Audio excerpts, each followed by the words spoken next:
Bonjour tout le monde, j'espère que vous allez bien, on se retrouve pour une nouvelle vidéo. Et aujourd'hui, on va discuter comme ça, je vais vous montrer des séquences en fait. Alors, je vous explique, soyez patients, vous allez comprendre. En gros, j'ai fait la visite de plusieurs magasins avec Tati. On a fait des séquences vidéo, on en a profité. Je ne voyais pas comment vous formuler une vidéo assez bien, sachant qu'il y avait de la musique de fond, sachant qu'il y avait plein de trucs à prendre en compte, il y avait beaucoup de monde aussi. C'était très compliqué de tourner quelque chose de propre. Alors je me suis dit que j'allais récupérer toutes ces séquences de magasins, d'endroits qui pourraient vous intéresser, le mettre dans une seule et même vidéo. Donc aujourd'hui, on va parler de deux magasins que j'ai fait récemment qui m'ont beaucoup plu. On va parler de Cash 31, je ne sais pas si vous connaissez. Et on va parler aussi de Jouet Club, magasin de jouets par rapport aux dinosaures et d'autres jouets comme par exemple les Tortues Ninja. Je voulais vraiment vous en parler et tout parce qu'il y a des choses que je ne comprends pas toujours.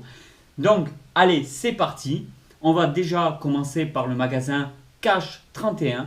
Dans ma région, je suis dans le sud de la France, côté Toulouse. Et dans ma région, je connais deux Cash 31. Peut-être qu'il y en a d'autres, mais moi j'en connais vraiment deux. J'en connais un qui se trouve du côté de Portet-sur-Garonne.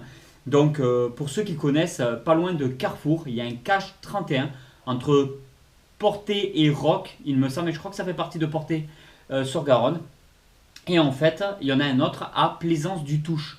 Voilà. Et ce sont des magasins où j'aime beaucoup aller parce que ce sont des magasins où on va retrouver uniquement des choses d'occasion. Et ça vous permet, quand vous voulez vous débarrasser de trucs et que vous n'arrivez pas à le revendre sur le Bon Coin, sur Vinted ou quoi. Moi, priorité, je fais Vinted et le Bon Coin. Et quand j'arrive vraiment plus à vendre, je vais à Cash 31. Et ce qui est intéressant, c'est qu'ils donnent en cash. Ça veut dire que pour des sommes pas très élevées, 100 euros, 200 euros, 300 euros, tout ça, ils donnent directement en cash. Pour les sommes plus élevées, je ne sais pas trop comment ça se passe. Je ne saurais pas vous dire si c'est aussi en cash ou d'autres possibilités. En attendant, soit on décide d'avoir du cash, soit on décide d'avoir un bon d'achat par rapport au magasin. Voilà. Ça vous permet de vendre une vieille télé, ça vous permet de vendre des jouets, ça vous permet aussi de vendre des jeux de société, des livres, des CD, des Blu-ray, des DVD, des instruments de musique, il y a vraiment de tout. Et en fait, au Cash 31, souvent on peut trouver des packs de jeux, de consoles, tout ça, et je cherche un pack pour mes enfants en ce moment, pas trop cher, de consoles de mon époque et tout, avec quelques jeux pour qu'ils puissent découvrir, en dehors de la bande d'arcade, des consoles et des jeux que moi je jouais quand j'étais plus jeune, quand j'avais leur âge. Du coup, j'ai dit que j'allais faire quelques séquences parce qu'il y avait des PlayStation 1, il y avait des Nintendo, des Super Nintendo, il y avait de la Game Boy, il y avait un petit peu de tout. Je pense que ça pourrait vous intéresser. Je ne sais pas s'il y a ce genre de magasin dans toute la France. Là, ça s'appelle Cash 31, donc c'est peut-être par rapport au département 31. Est-ce qu'il y a un cash, je ne sais quoi, dans un autre endroit de France, ou est-ce qu'il y a d'autres magasins qui portent des noms différents mais qui ont le même fonctionnement? Vous pouvez toujours en parler en commentaire. Forcément, les prix sont, je trouve, parfois un peu élevés, mais il faut bien qu'ils se fassent leur marge étant donné qu'ils achètent d'occasion pour pouvoir revendre derrière et se faire leur marge. Donc bon, est-ce qu'on peut vraiment critiquer ce système-là? Ben non, enfin moi ça m'arrange bien d'aller parfois dans ces magasins-là quand je ne trouve pas sur internet. Après, dites-vous que ce qu'ils ont acheté, forcément, ils vont le vendre plus cher que ce qu'ils ont acheté eux. Et forcément, il y a, comme je vous ai dit, il y a la marge derrière. Donc, je voulais vraiment vous en parler de ce magasin-là parce que je trouve que c'est vraiment pas mal. Le concept est vraiment bien. Et même pour vendre, des fois, moi, j'ai réussi à me débarrasser de trucs que j'arrivais pas du tout à vendre sur le Bon Coin et Vinted et eBay. Donc ça m'a quand même bien dépanné que eux reprennent direct, ils me donnent directement en cash, c'est super. Ou je fais de l'achat-revente, je vends des trucs là-bas et je rachète dans leur magasin d'autres choses d'occasion comme des Blu-ray, des steelbooks, des choses comme ça.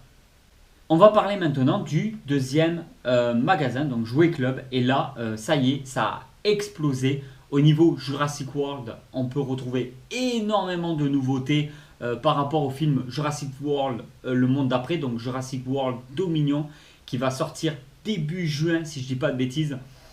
Et ben, ce film-là, ça y est, tous les jouets, Mattel et tout, ça commence à sortir. Il va y en avoir d'autres aussi qui vont sortir.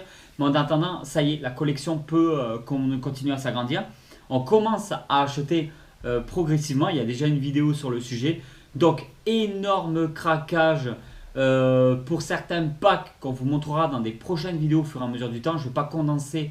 J'ai fait beaucoup de vidéos ces derniers temps Jurassic World et je voulais pas trop condenser en vous montrant uniquement que des jouets et repartir aussi sur des choses comme de la résine, Iron Studio, Sideshow, Prime, etc. Donc c'est vrai que dans les prochains jours qui arrivent, tout ça, et même les jours d'avant, j'ai montré un peu plus de Iron Studio, un peu plus de statues, de résine, aussi de figurines Diamond Select, de NECA, de choses comme ça, pour un petit peu, j'essaye de pas toujours faire la même chose et de faire le plus de diversité possible. Vous me connaissez, je suis intéressé par énormément de licences, de choses et tout. J'ai beaucoup de choses encore à compléter au niveau de mes collections et je ne peux pas me permettre de trop m'étendre non plus. Mais j'essaie de vous proposer aussi une énorme diversité. Et des fois, je fais un petit dérapage et hop, je vous montre que du Jurassic World pendant pas mal de temps. Parce que j'adore ça. Et comme en ce moment, ben, c'est la période, il y a beaucoup de jouets dinos, de figurines dinosaures qui sortent par rapport au film Dominion qui va sortir au cinéma. Ben, forcément, il y a un gros impact là-dessus. Donc, vraiment, je voulais vous parler de ça parce que incessamment sous peu, à l'heure où je tourne cette vidéo, le film va sortir au cinéma. Bon, après, on vous avait déjà montré cela. Ah, c'est de la tuerie. Cela, on connaît. T'as vu? Là, en fait, c'est pas la languette. Ouais. Ah, d'accord, c'est pour le téléphone. C'est beaucoup mieux maintenant qu'ils fassent ça. Ouais. Là, il y a eu quand même des grosses améliorations. Ah, il est énorme. Par contre, je voulais vous parler aussi de d'autres choses, comme par exemple les jouets Tortue Ninja. Je sais pas qu'est-ce qui s'est passé. Moi, j'ai connu Tortue Ninja dans les années 90. Je suivais les dessins animés à la télé quand ça passait. J'étais complètement accro à Tortue Ninja et aussi comment expliquer ça? En fait, là en magasin, alors je sais pas, peut-être qu'il y a des nouveaux dessins animés qui sont sortis, des nouvelles animations, des nouveaux films et que je suis pas du tout au courant. Mais les jouets qui sortent au cinéma, en magasin, mais là, il n'y a plus rien à voir avec moi, ce que j'ai connu dans les années 90. Alors, je sais que c'est des jouets qui doivent fonctionner, on en retrouve souvent dans les magasins de jouets depuis maintenant plusieurs décennies. Tortue Ninja, c'est une licence énorme qui a marqué toute une génération, c'est sûr, mais même plusieurs générations, je pense. Et je sais pas ce qui s'est passé. Donc là, les jouets, moi, j'aime pas du tout. Je me suis dit, pourquoi pas collectionner à nouveau des nouveaux trucs Tortue Ninja. J'essaie de faire du vintage à fond et je vous montrerai quelques jouets vintage là-dessus. Mais là, je sais pas qu'est-ce qui s'est passé parce que là, ça me plaît pas du tout et je compte pas me remettre dans Tortue Ninja avec des jouets comme ça. Moi, pour moi, c'est juste pas possible. Bon, par contre, je sais pas ce qui s'est passé au niveau Tortue Ninja. Ben, regarde. Il a reculé de génération, lui. Il est plus proche du singe que de la tortue, je trouve. Ouais, j'aime pas du tout. Après, peut-être qu'il y a une animée qu'on connaît pas du tout, un genre de dessin animé, une série, et que du coup, ils sont comme ça et que les enfants, ils adorent. Mais on est tellement loin de ce qu'on a connu loin derrière. dans les années 90. Encore celle-là? Ah, celle-là, elle est stylée. Mignonnes. Ouais, elles sont plus... Rondouillettes. elles sont plus stylées. Mais par contre, il s'est passé quelque chose. Il s'est passé quelque chose là. Alors, bon, la voiture elle a l'air stylée, mais et encore, on dirait un camion de poubelle, je sais pas. Peut-être ça devient une secoupe volante le truc. Non, je sais pas ce qui s'est passé au niveau Tortue Ninja, mais on n'est plus du tout sur ce qu'on avait connu. Par contre, après, regarde, il est quand même bien fait. Ouais, mais là c'est différent. Là, ah, on et là, est sur les films. Ah ouais, non, lui, il a un problème. Lui, il a un problème de carapace derrière. J'aimerais qu'il y ait des rééditions de l'époque de Tortue Ninja dans les magasins de jouets actuels. Après, est-ce que ça plairait aux enfants de maintenant? C'est toujours la même question. On peut espérer beaucoup de choses, mais si derrière ce sont des produits à perte qui ne se vendent pas, ben on n'est pas prêt de les voir dans des magasins. C'est peut-être trop de risques pour les marques. On sait très bien que les magasins de jouets se cassent de plus en plus la gueule, que ça devient de plus en plus difficile, que 25% je crois des gens qui achètent dans un magasin de jouets ce sont des adultes et c'est pour eux. Donc, et non pour les enfants. Donc on est sur une personne sur quatre quand même qui achète dans un magasin de jouets. C'est un adulte qui achète pour lui, quoi.